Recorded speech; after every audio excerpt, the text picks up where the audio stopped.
پیاد شي زب جړېږم یار بېغم کړي خوبونه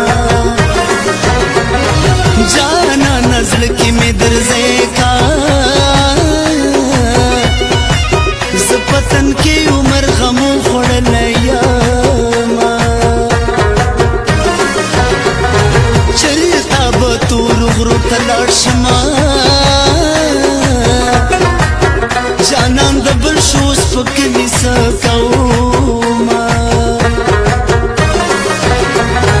یاره وفا راسره